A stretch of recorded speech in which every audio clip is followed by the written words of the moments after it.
¿Qué tal estáis? ¿Cuánto daño ha hecho en España esa frase célebre de porque lo han dicho por la tele o lo han dicho en el telediario, verdad?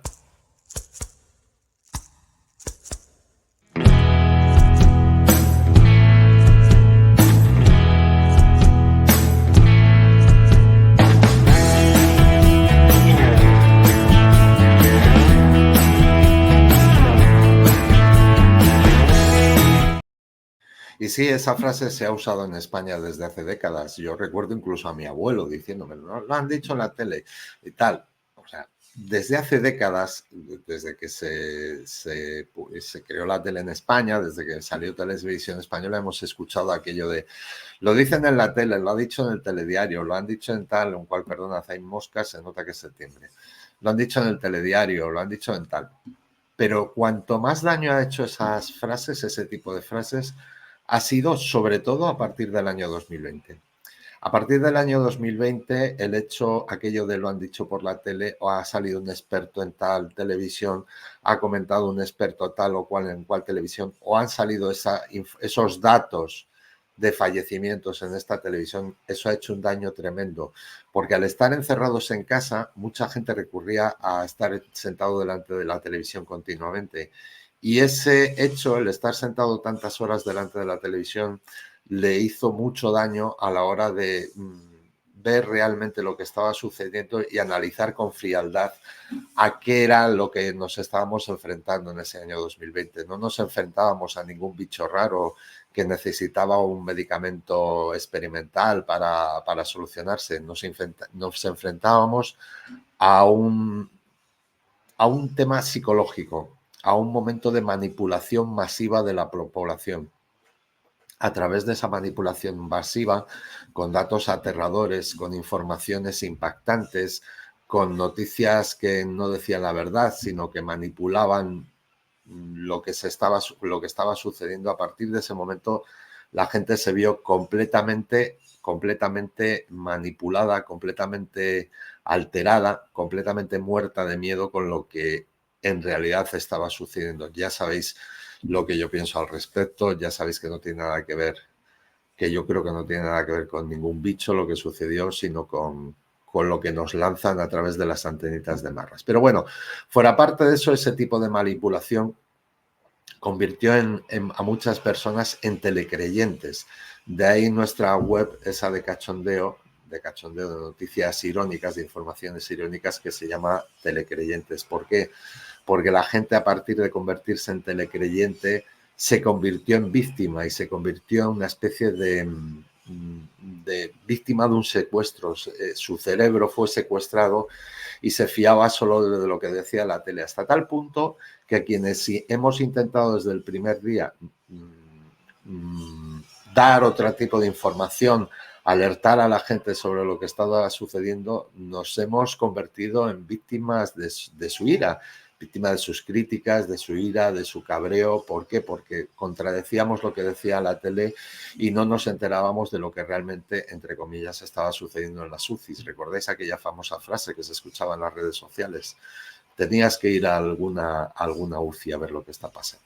Bueno, a partir de ahí la cosa ha ido a peor. O sea, yo que creí que desde 2020 la cosa iría mejorando, la cosa ha ido a peor, hasta tal punto que, tal y como publiqué en un vídeo de ayer, Sánchez es capaz de salir en televisiones, a través de sus redes sociales, diciendo todo lo contrario, por ejemplo, sobre lo de la inmigración, diciendo todo lo contrario a lo que estamos viendo, a lo que estamos sufriendo, a las noticias que estamos viendo publicadas, a cientos de vídeos en los que podemos encontrar que todo eso que Sánchez nos cuenta que es maravilloso no es así, es completamente falso. Pero para que eso le funcione, Sánchez necesita de colaboradores necesarios. Necesita de televisiones, necesita de prensa amiga, necesita de profesionales entre comillas, de ciertos profesionales de la medicina, de cierto ejército de sanitarios que comulgan con lo que él diga, y sobre todo necesita de una masa que le aliente para esa manipulación. Necesita que sus pelotas le ayuden a difundir. Es decir, no es lo mismo que lo diga él a que lo que diga él se ha difundido también pues, por el líder del PSOE de turno, por el ministro de no sé qué, por tal periodista de televisión española, por tal influencer de redes sociales. Es decir, necesita ese ejército de pelotas para que el discurso falsario que nos mete continuamente cale en la población. Hasta tal punto que nos encontramos con que este tipo, aquí os lo... que es profesor de Economía y portavoz de Economía en el Congreso, secretario de Economía y Transformación Digital del PSOE, se llama Pedro Casares, o sea, socialista, pelota de Sánchez, otro de los pelotas de Sánchez, bien colocadito en el Congreso de los Diputados gracias a Sánchez y seguramente ganando un sueldazo gracias a Sánchez a hacerle la pelota y a no rechistar. No creemos, no creo, no sé yo si es muy listo o muy tonto, eso no lo puedo juzgar. Lo que sí tengo claro es que esta gente se vende por dinero, por un puesto determinado y por vivir con el trasero caliente el máximo tiempo posible y sobre todo por vivir de lo que pagamos los demás. Nos dice lo siguiente. Financial Times, uno de los periódicos más influyentes del mundo, destaca la apuesta de Pedro Sánchez por regular una inmigración segura y controlada.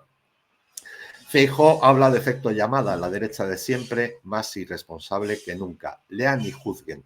Pero vamos a ver, ¿cómo que lean y juzguen? ¿Necesito yo leer el Financial Times para juzgar lo que está pasando, lo que yo estoy viendo con mis propios ojos? O sea, necesito que vengan a contarme los ingleses lo que está sucediendo en España, lo que están denunciando infinidad de españoles. ¿Es necesario para mí eso? No. Yo puedo sacar mis conclusiones a través de lo que veo. A lo mejor sí que necesito leer el Financial Times para saber de cierta información que sucede en el Reino Unido, pero no para saber lo que está pasando en mi propia casa. Es decir, ahora el recurso es que ciertos medios de comunicación con cierto prestigio injustificado digan ciertas cosas que apoyen a, bueno, por cierto, globalistas también, que apoyen a Pedro Sánchez para que yo saque unas conclusiones que no son las mías, sino que son las del Financial Times y que nos quiere vender el PSOE porque lo dice, o un miembro del PSOE en este caso, porque lo dice el Financial Times. No vamos a saber nosotros lo que está sucediendo en Canarias, o en Cataluña, o en Madrid, o en muchas zonas de España con esa inmigración masiva y descontrolada. No lo vamos a saber nosotros, por supuesto que sí, porque lo estamos viviendo, si no en primera persona, a través de compatriotas que lo denuncian en redes sociales, incluso nos lo denuncian directamente, cuando no lo vemos directamente nosotros. Entonces ahora, para sacar conclusiones sobre lo que ha hecho ayer Pedro Sánchez en Mauritania, tenemos que leer el Financial Times, ¿no? Es decir, nos va a decir el Financial Times lo que tenemos que pensar. Y así todo. Y así funciona esta gente. ¿Por qué? Porque le faltan argumentos. Entonces necesitan de este tipo de estrategias de medios de comunicación afines, aunque sea en este caso inglés, pero sí muy globalista, para que nos cuenten lo que tenemos que pensar nosotros y las conclusiones que debemos sacar. Ah, espera, que el Financial Times me ha dicho que lo que ha hecho Pedro Sánchez está muy bien. Ah, bueno, entonces nada, que todo, yo estoy tan contento, ¿no os parece?